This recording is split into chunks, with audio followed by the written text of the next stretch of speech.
You're listening to Men of Abundance, episode 113 with Randy Harris. Today we're taking you on an adventure in education.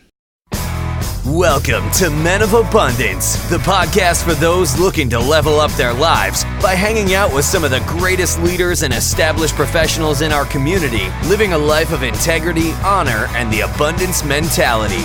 Prepare to pay it forward with your host, former Army medic turned lifestyle entrepreneur, Wally Carmichael.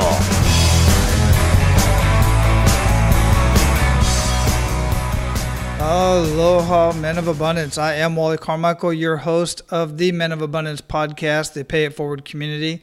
And it seems like it has been much too long since I've been on the mic talking to you guys, and that's because it has. I had some technical difficulties over the last week or so.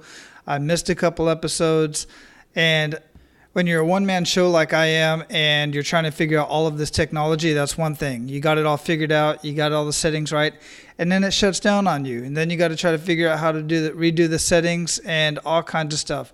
Look, I'm not trying to be a techie guy over here. I'm trying to share some content, share some information from my life, from my experiences, and the experiences of other men and women who are living their life of abundance, in hopes that you're going to grasp some of this information so that you realize you too can live your life of abundance, and you can start today. And here at Men of Abundance, I strive to help you live your life of abundance in everything family, faith, finances, and fitness. That includes education. All of that includes education. And, I talk about education quite often, especially on my Facebook Live videos. I talk about education in my blog, in my vlog, and quite often here on the podcast, I talk about education. And some people may get the idea that I'm down on traditional education, and I am not. I just don't care much for the system, the way it is developed today. And when it comes to colleges and universities, personally, I think it's a scam, only because of the cost of entry, the cost of a piece of paper. If the cost wasn't so high, I wouldn't be so down on it, because my thought process is this. In most of the cases, most people get into college and they spend way too much money for the potential return on investment. And the potential return on investment is extremely low, even if you do get a return. It's an average of 54% of the people that start college don't finish. Now, many of them, like myself, because I didn't finish when I started when I was younger, I finished later on in life. And I have no student debt because my education was paid for.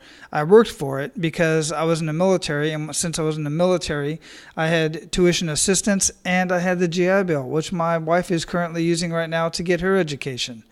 And I just cringe every time I hear about the stories and have the conversations with people who have tens and hundreds of thousands of dollars in student debt and barely making it. They're working to pay off that debt. That's not a very good return on investment. But today's conversation, we're talking with Randy, and we are going to take you on an adventure in education. And before I introduce you to Randy, I want to give you the opportunity to be abundant in your life today by paying it forward. And you can do that in so many ways, but one way in particular is you can share Men of Abundance with everybody you come in contact with. You can share it from your podcast player. You can share the website, Men of Abundance. You can talk about it. You can write it down on a piece of paper and hand it to somebody. You can do like I do and grab somebody's phone, especially if they have an iPhone. You know they have a podcast player on there because it's built in. You have them click on the purple podcast app, and then in the lower right-hand corner is a little magnifying glass where they can search Men of Abundance and subscribe to Men of Abundance. And while you're there, leave a rating and review. Well, you can. Don't ask them to do that just yet. I want them to listen to a couple episodes before they do that so they can leave an honest rating and review. By subscribing and leaving a 4, 5-star, 3-star review, it helps men find Men of Abundance so they too can get access to all of these amazing conversations and grow more in their lives. Hey guys, I greatly appreciate that. So our featured guest today is Randy Harris. Randy believes that life is an adventure. He is married to his beautiful wife, Leah. They have 2 amazing boys, Jameson and Donovan, and will be adding a 3rd this fall. Randy and Leah enjoy hiking, camping, traveling, and creating meaningful experiences for their family. Randy has been an educator and a coach for the past 14 years. He, along with some innovative colleagues, have created a fresh approach to education called the Adventure Academy, which blends creativity, family, and education. Randy's mission is to bring families together by creating educational adventures that engage the entire family from the comfort of your home. He believes that the greatest teachers a child will ever have are right within their own family. Randy, as well as the Adventure Academy, believe that real learning takes place in the context of real life. Men of Abundance, it is my pleasure to introduce you to Mr. Randy Harris. Randy, welcome to Men of Abundance, man. How you doing? I'm great, Wally. How about yourself? I'm doing good. Hey, listen, we were supposed to get on last week, and I had a little something come up, and I appreciate you being flexible and working with me on that. Absolutely, man. Life happens. Indeed. And you know, the way I live my life is I try not to stress about too much stuff that I don't have any control over. I just appreciate your flexibility on that. Well, and I appreciate the same from you. Cool. So where you at in the world? We are in Phoenix, Arizona. My hometown. Oh, yeah. Nice and warm this time of year. Indeed. Yeah. You know, born and raised there, left there when I was 20, and then traveled around the world since then, but I haven't really had any plans to settle back there, and I still don't. Well, I can't blame you when it's 120 degrees in the middle of summer. In fact, it was 121 degrees the day that I was at the airport and left. Remind you exactly why you left. Exactly. Then I end up in places like Iraq, where it's, you know, an average of 125 degrees with everything, dry. It's a dry heat, but still. Been to some other hot places, man. Oh man, that is hot. But it is nice out there. I like Arizona as a whole. A lot of people don't realize. Most people think Arizona, they think Phoenix, they think heat, and it's a dry heat. But man, you go up north, up into the Mogollon Rim, up into Flagstaff and Prescott. It's just absolutely gorgeous. And don't get me started on Sedona, one of my favorite places in the world. You know, it's funny, when we moved here, in my head, as we're driving out here, all I had in my head was Sahara Desert, and I could not have been further from the truth. Yeah, there's so much in that state. Oh yeah. Well, great. So you know, I like to start the show out pretty much the same way I start out every single morning, and I've recently gotten my 7-year-old to start doing this as well. We just started this morning, and that is starting out the day with an attitude of gratitude. What do you have to be grateful for today, Randy? I tell you what, Wally, my family, I have a wife that is more than supportive of myself and our kids, and she is a rock star. And we've got 2 boys, and we just found out last week, actually, that we've got a little girl on the way, and she will be here later this year. So, well, congratulations on that. You just put a huge smile on my face. I love to hear that. So beautiful. Thank you. Seriously, I mean, you just can't do much without the backing of your spouse, and it doesn't matter which way, as long as you guys are on the same sheet of music. I'm not that type of guy that thinks that the man has to be the bread earner and the woman needs to stay home. I would have it any other way, period. I told my wife many times, I said, baby, you know, I'll support you whatever you want to do, and it's just so important to have that support for each other, and I really am glad that you said that. Oh, I tell you what, it is. There are times it's a give and take in our relationship, and it's not always perfect, but being on the same team, you know, our boats go in the same direction, so it's so much easier when we're not having to tug and pull and try to fight in those individual battles like that. So it really is. It really is. It makes life so much funner, so much better for everybody, and the kids see that. They watch that. They watch everything that you're doing, and they really do act accordingly. Exactly. So, you know, before we got started here on the show, I talked a little bit about what you're doing, a little bit about who you are, but here on Men of Abundance, we really like to get to know the person behind the abundance. So if you could, share a little bit more with us, and let's get a little bit personal. Oh, definitely. Well, I grew up in a little town outside of Waco, Texas, and the town I grew up in had less than 1,500 people. And I grew up on a little farm right outside of town, and I had some amazing parents. Both of them were incredibly creative, very handy, and if they didn't know something, they were willing to kind of roll up their sleeves and dig into something and figure it out versus just throwing up their hands and giving up. And that kind of stuck with me because as we went on into school, we wound up stepping out of school and actually homeschooled for a little while. And over that time period of homeschooling, I started doing what I had seen my parents doing all those years before in terms of figuring things out, rolling up my sleeves and digging into something and looking to see how it works and what I can do to either make it better or just figure it out. And that kind of stuck with me over the years. So then my sophomore year of high school, we moved to Phoenix. And that's when I had the Sahara Desert visions in my head, and graduated high school, went to college here in Phoenix at Grand Canyon University, and that's where I met my wife. And after that, I wound up went through grad school here in town and then started teaching. And then right after that, my wife and I got married. And we're like, we talked about our relationship with our wives earlier, and I'm constantly learning. I'm learning how I can be a better husband, how I can love her better and support her better. And now we're doing that same thing for our boys, because you said it a while ago that our kids soak up everything that they see, and we're trying to be as conscientious of that as we're, not just relating with one another, but as we make decisions on a daily basis. And so several years back, I left the classroom teaching and started doing a little bit of personal training and some tutoring on the side. And I wound up making a little bit extra money tutoring and left the personal training.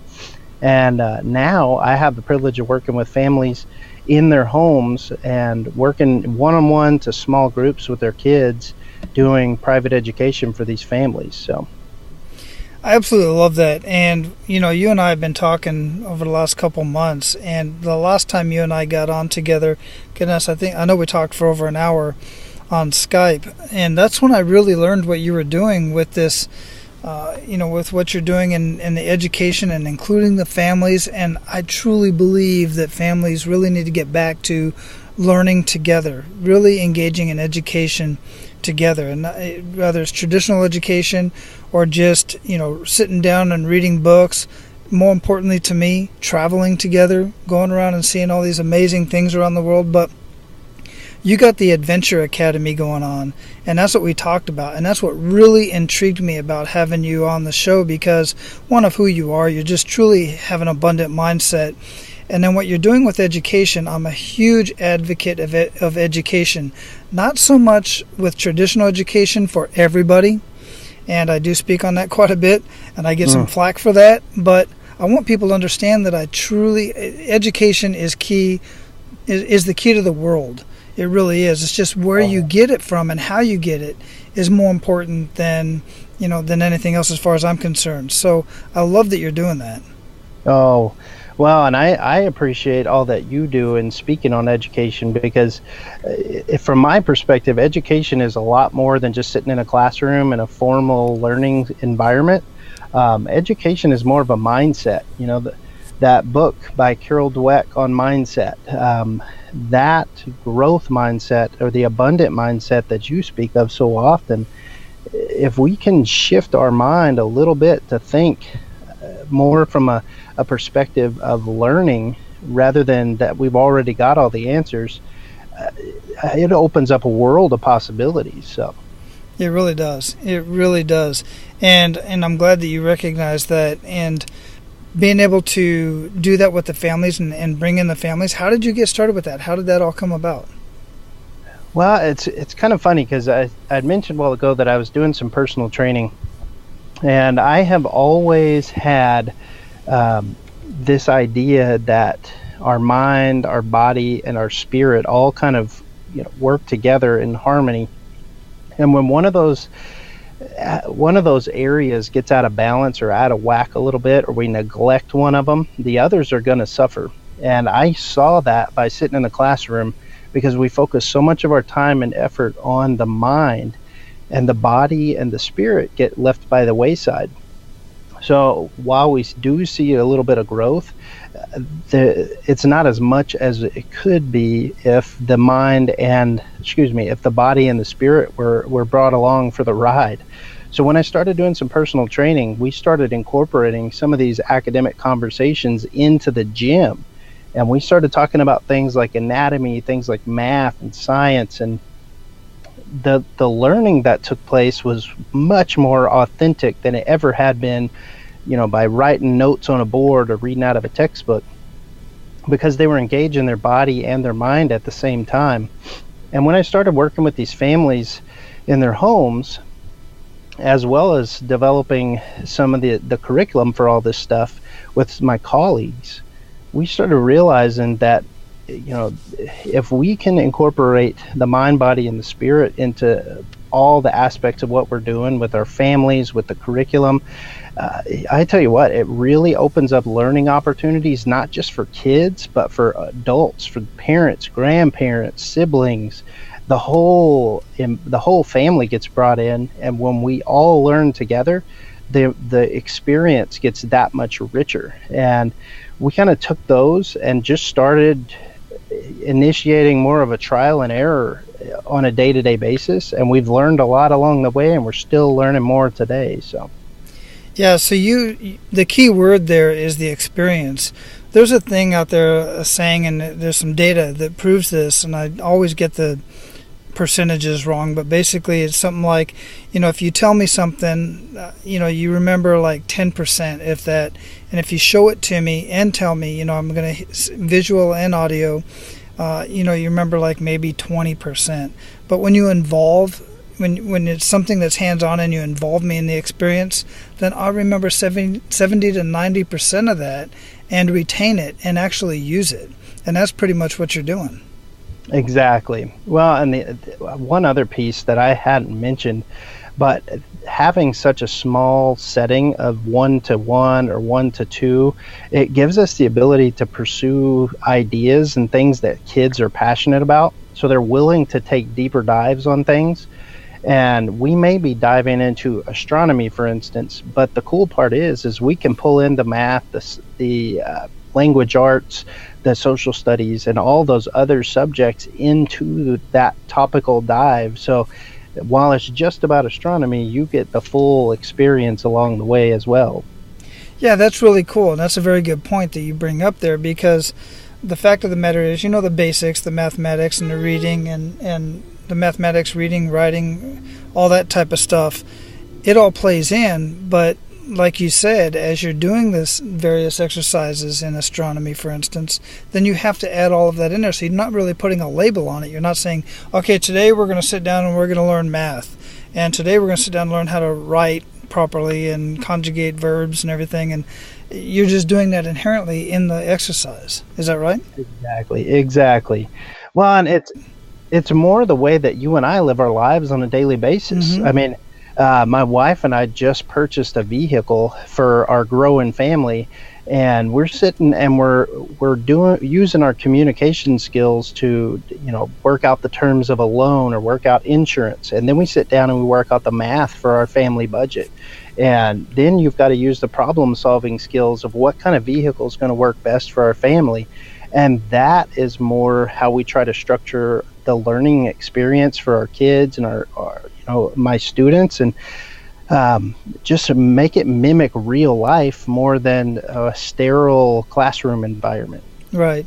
And then, of course, without even realizing it, you're also adding in the sales aspect of the whole thing, because even though the salesman's trying to sell you a vehicle, you're selling on the salesman, yeah, I got that, but these are the features that I want, and this is the price that I want.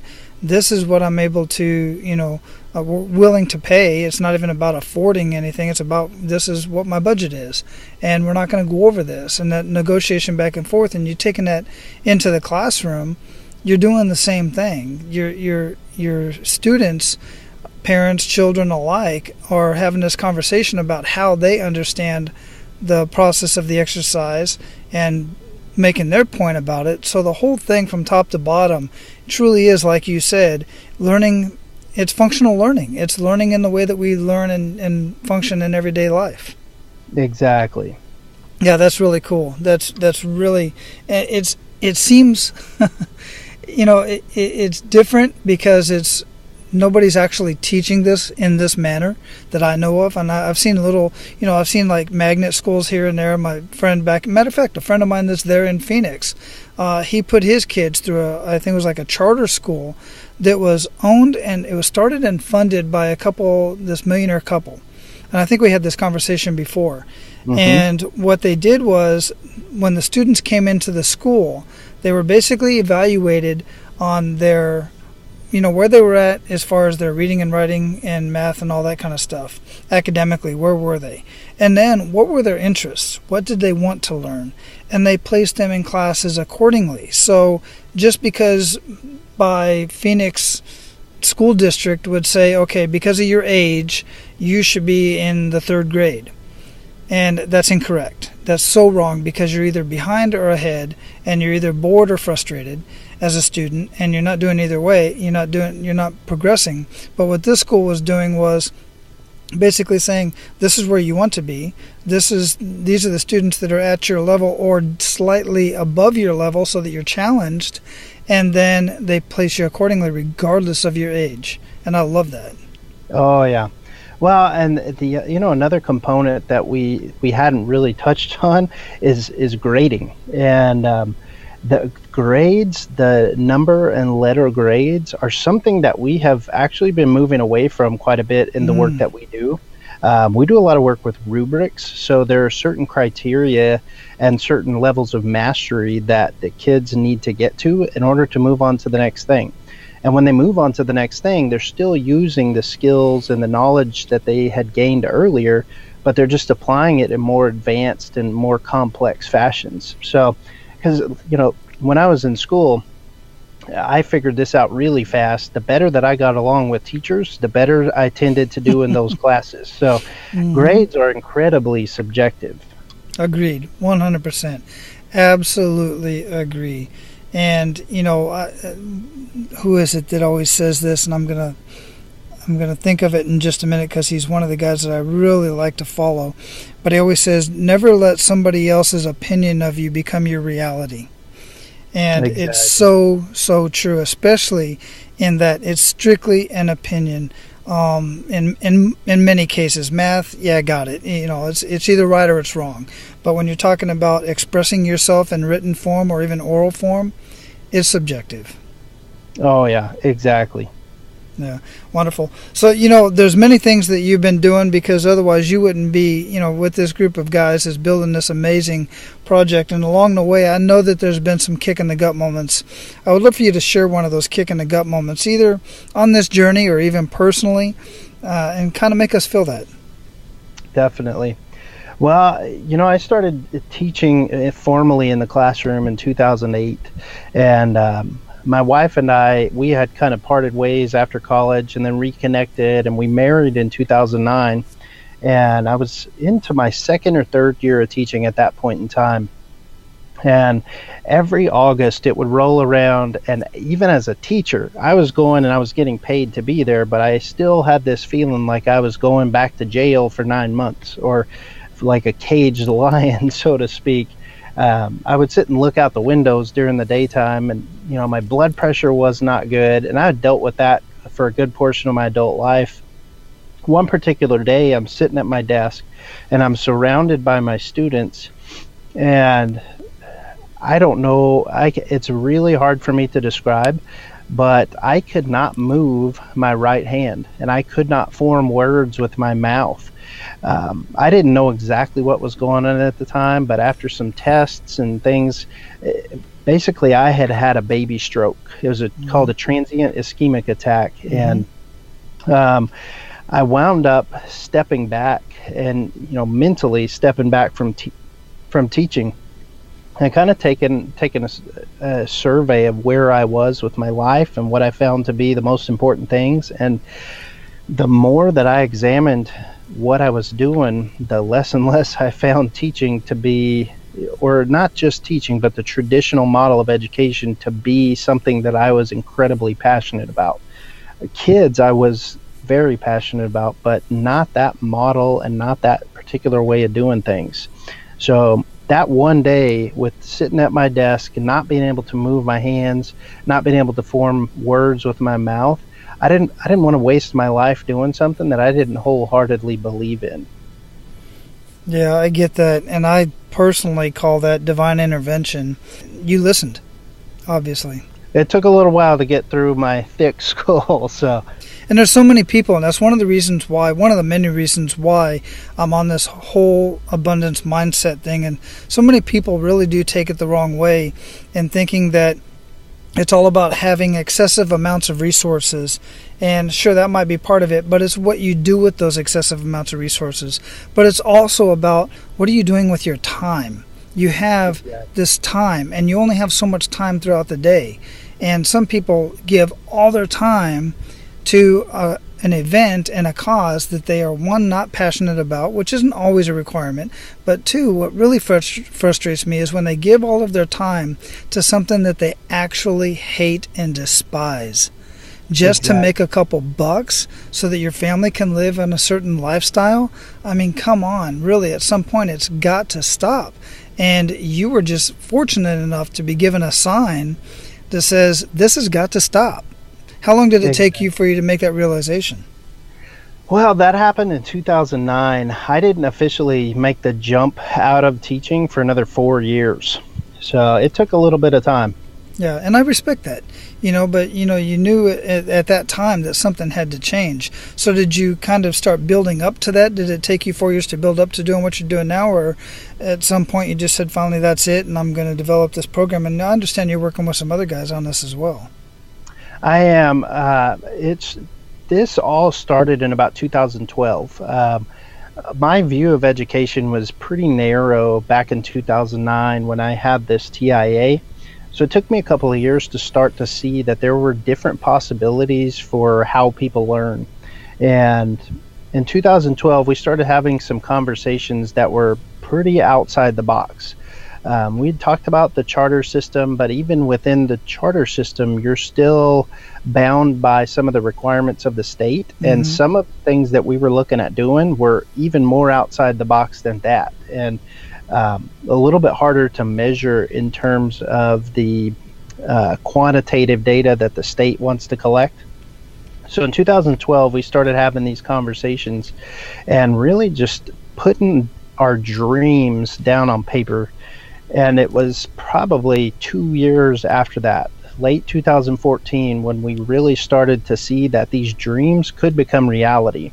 And it didn't necessarily look like we had originally anticipated. We weren't going to be starting charter schools or private schools all over the place.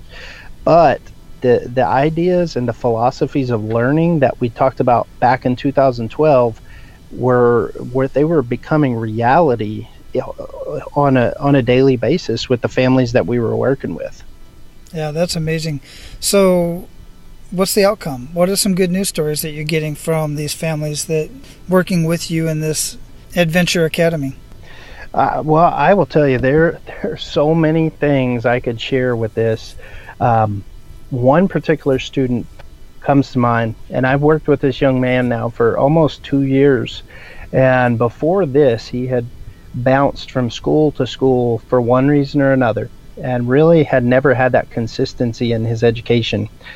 Because of that, he was really struggling in things like multiplication. And he was at a point in his education where, if you go by the standards that the state has lined out, he should know multiplication by that time. But unfortunately, he hadn't had anybody consistently enough to take the time and the energy to devote to finding a way that was going to help him learn it best. Mm-hmm. So we tried a couple of things that were outside the box for him, and he wound up learning multiplication by Christmas time of the first year that we'd worked together. And here we are almost 2 years later, and we're getting into some high school concepts of algebra and geometry that were a glimmer on the horizon 2 years ago. Another example happened actually just this morning. I went for a walk with these two young men, and we do that every day. That's part of our routine, is going for a walk, and we we wear pedometers, so the kids get to track their steps, and then we go back to the house and we translate those steps from steps into inches, and into inches into feet, and from feet into miles. So then we can set goals on how much we want to walk in a month. And we were out on a walk today, and this time of year there's lots of flowers blooming around, and we parked underneath a tree for a moment, and I took my hat off and bent down to scratch a mosquito bite on my ankle, and I popped back up and my hair went crazy. And one of the boys looked at me and asked, what happened to your hair? And I saw the shadow. I had some crazy hair going on, and I said, man, my hair looks like Edgar Allan Poe hair. And he asked who Edgar Allan Poe was. So we went back to the house and we spent a little bit of time researching who he was. We actually got to read The Raven, and the rhyming scheme in The Raven actually reminded us of a clip from Willy Wonka and the Chocolate Factory. So we pulled that up and we watched the clip from Willy Wonka and the Chocolate Factory and compared the rhyming schemes out of the two poem and video clip. And it's all because of his level of curiosity, because he kept asking questions and kept trying to draw connections to things that he already knew that would provide the basis for that new knowledge about Edgar Allan Poe that he was learning. So things like that happen all the time, and it's really exciting to see that light bulb come on for kids because they get to do it in a little bit different fashion. Yeah, that's really cool. And the whole process makes it so that chances are he'll never forget that. Exactly. And I'll tell you one more thing, Wally, is, the really cool part about this experimentation is that we've had the opportunity to really document what we're doing and put it down on paper in the form of a curriculum. So we've got families right now that are testing this curriculum for us in their own homes, and they're having similar experiences because they really get to roll up their sleeves and they get to work together and ask questions about things that are going on around them all the time. And those questions lead to new findings and new experiences and new knowledge that they wouldn't necessarily get if you're opening up a textbook. Man, that's so exciting. It really is so exciting. I think back, you're talking about multiplication. I really didn't learn multiplication until I was in the 6th grade. And the only reason why I did was because Mr. McGuire, the one teacher that I do remember, was a science teacher. And we did experiments in the classroom all the time. And he was just an unbelievable, engaging individual. And I finally, from him, he sat me down, and it's not that I couldn't learn it, I just chose not to.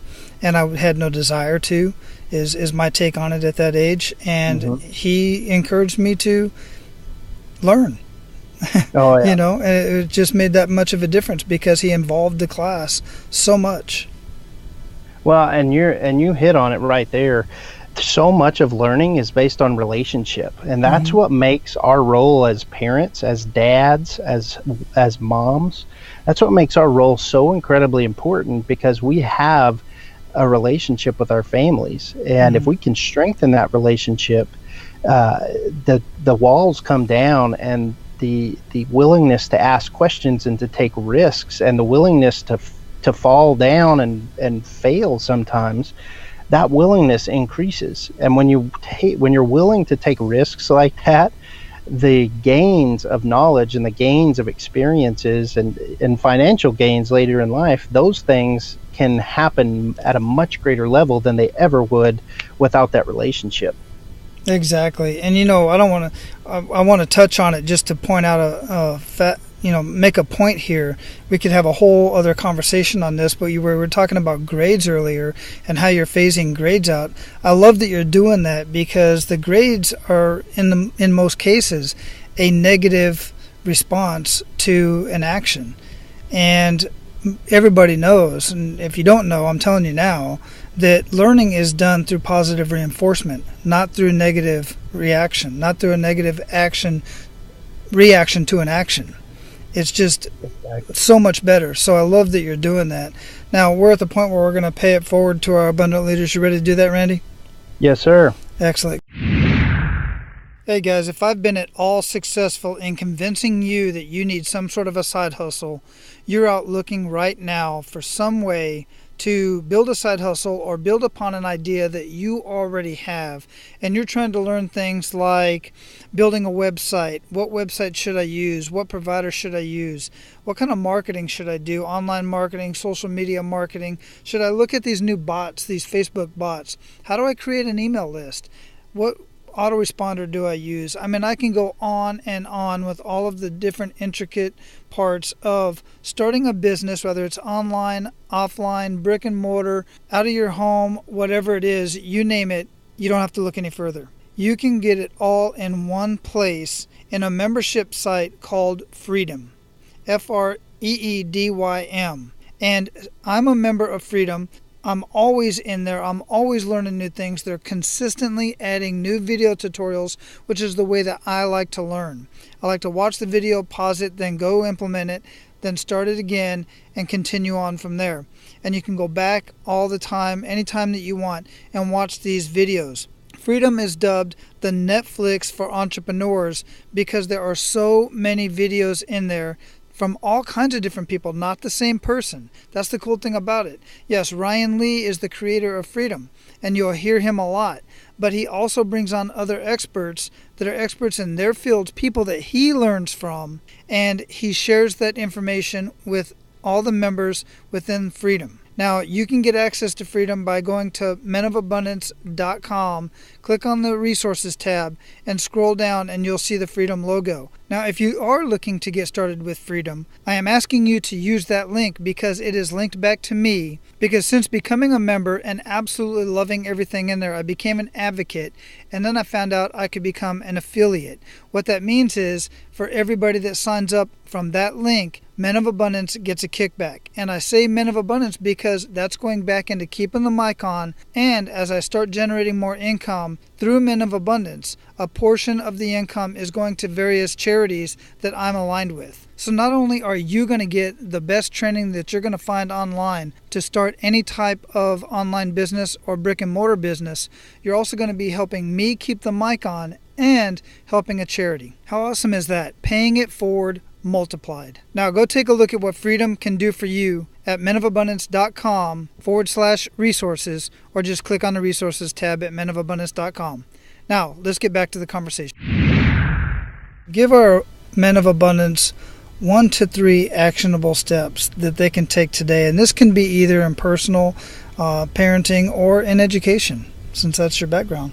Well, I'll tell you what, I would say that the easiest thing that we can do is just spend time investing in our families, because if we're husbands, if we're dads, if we're moms, we've got a huge responsibility right here in the four walls of our home. And the more that we can spend time investing in these kids, that the payoff will go far beyond the number of dollars that we ever could have earned by leaving the house. I would say that's number one. The second is investing in ourselves. Spend time reading books and surrounding ourselves with other like-minded men or women. And last, using the gifts and the abilities that we have to bless those around us. Because, at the end of the day, I was listening to an interview with Aaron Walker, and he was talking about, at his dad's funeral service, they never talked about all of the things that his dad had. They never talked about how much money he had. They talked about the things that he did for them and how much he loved them. And at the end of the day, that's going to be the stuff that survives far beyond a paycheck that comes every 2 weeks. Speaking of Aaron Walker, I'm just going to throw this out there because you brought him up. He is my first repeat guest on Men of Abundance, and that episode is actually going to air tonight at the time of this recording. So that's going to be episode 76. So menofabundance.com/076. Go back and listen to that, because that's the second time he's on the show. Well, you picked a great person to be your first 2-time guest, because he is a phenomenal guy. He really is. He is as real as they come. So what daily habits make the biggest impact in your life? Well, I try to spend a little bit of time every morning reading. I study the Bible every morning. Almost every morning. I'm not perfect at it by a long shot, but I try to spend a little bit of time praying. Journaling has become a big habit of mine over the past 6 to 8 months. I try to incorporate some type of breathing exercises into my day, and I actually do that a lot with my students as well. It really kind of helps them to not want to kick me in the shins sometimes when I try to push a little bit too hard. One thing that Larry Hagner instituted as we were working together for a while, he had suggested that I really start to put down the phone and, focus more on my family. So later in the evening, my phone actually goes to a do not disturb setting. And it's just a reminder to me to focus on, my wife and my boys. And last but not least is some type of physical exercise. Get my blood flowing, go out for a walk, go for a hike, whatever it is, just to get moving a little bit. Yeah, love it. A lot of great stuff, much of which I do myself as well. My phone also goes on the do not disturb mode. It goes on the desk when I, at a certain time, and it's there left alone, and if I get any messages, I'll see them in the morning. That's awesome. So what are you reading or listening to right now that you'd recommend to our abundant leaders, and why? Well, I had mentioned the Bible earlier. That's been a big part of my life and my family since I was a little boy, and so I tend to gravitate more towards that. In terms of leadership books, a couple of guys that have really been influential for me, and I continually go back to these books time and again. Tony Dungy is a big one, and John Wooden is another one. And the lessons that they teach are so far beyond sports. They can apply to just about any aspect of life. So those two authors been really influential for me. The Good Dad Project podcast with Larry Hagner's one that I tend to go back to quite frequently, and as well as the Men of Abundance podcast, of course. But the last one I've been listening to quite frequently lately is more of an educational podcast, and it's called Exploring Unschooling Podcast. And it's by a lady named Pam Laricchia, and it's pretty interesting because it talks a lot about personal philosophies of parenting and learning, and how we can design our lives so that we can align our lifestyle with our philosophy of raising and educating our kids. That sounds really cool. I like that. I also like the Good Dad Project. Really good information that they put out over there on their Facebook and on their podcast. And thanks for mentioning Men of Abundance. I truly appreciate that. I'll have all of that linked up. Make sure I get the links to the other authors that you were talking about as well, but I'm going to have all of that linked up at menofabundance.com. So as we close this up, what I would love to hear from you, Randy, is normally I ask for a parting piece of guidance, but I'm going to change this up just a little bit, and I was just thinking about this morning. So you're the first recipient of this question. Perfect. You ready? Yes, sir. All right.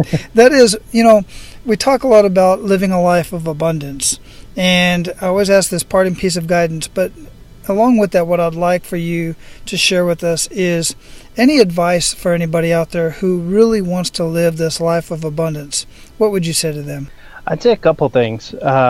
One is to set your mind that you're going to question the status quo.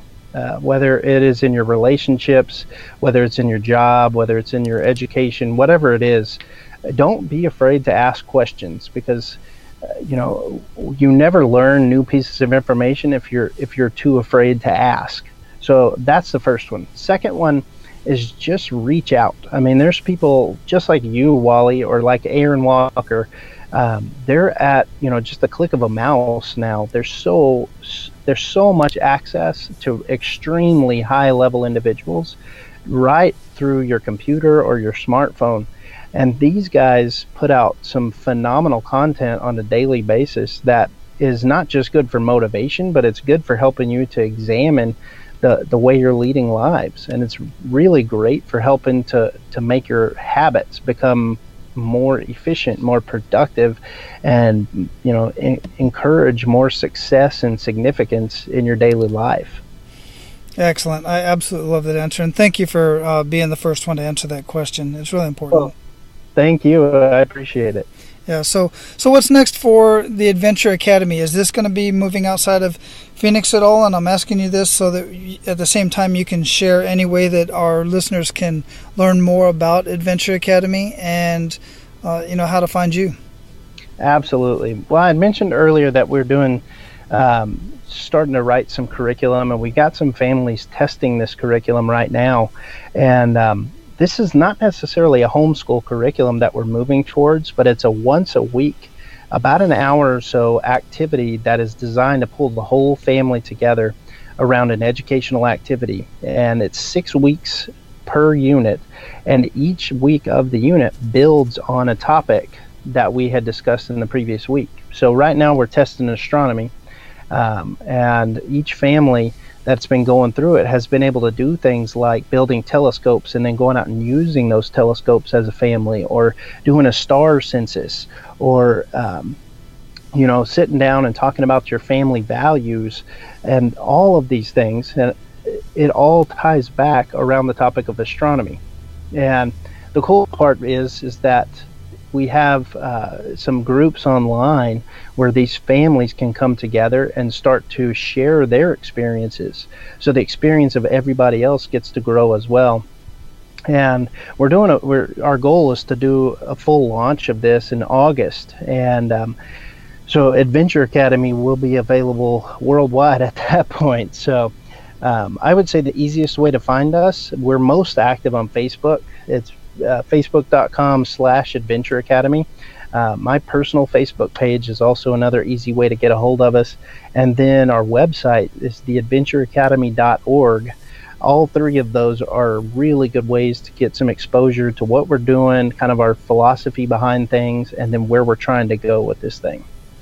Excellent. And once again, I'll have all of that linked up in the show notes at menofabundance.com. Randy, I'm so glad we had this conversation, and I'm so excited about what you guys are doing with this, because it's extremely, extremely important to change the education system from the way it is now, and on top of that, including the family members and making it just a total adventure and experience for everybody. Absolutely love it. Well, thank you so much, Wally. I appreciate your encouragement and your support.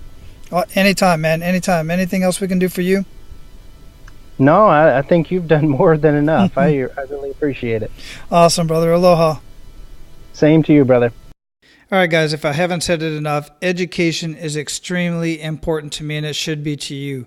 Where you get your education and how you get your education is just as important. And really, ultimately, it's up to you. What I'm trying to do is share different ideas with you, share different stories, different scenarios, so that you can make a better educated decision. Because let's face it, the market for education is very, very big. Make no mistake about it, there is a lot of money to be made. There's a lot of great education out there. There's a lot of people vetting for your time and for your brain cells to teach you what they feel you need to be successful in your chosen vocation or your niche or whatever it is that you're doing. Just know this, anything you can learn in any institution, you can learn online. What you're paying for is a certification, a diploma, and the mentorship and some of the accountability. In some of the cases, there's not always the mentorship and the accountability piece there, unless you're getting trained directly from somebody who is doing what you want to do. And that most likely will not be in a traditional university and a traditional school system. All right, man. Thanks for hanging out till the end. I truly appreciate it. I hope you got something out of this. Now, go out and live your life of abundance and make sure to pay it forward. Today, I'm grateful for my beautiful wife. What are you grateful for? That's all for today, Abundance Leaders. For more about our guests and the powerful information we shared with you today, be sure to sign up for our mailing list at menofabundance.com. We appreciate your time and look forward to hanging out with you on our next episode. So until then, be sure to pay it forward and live your life of abundance.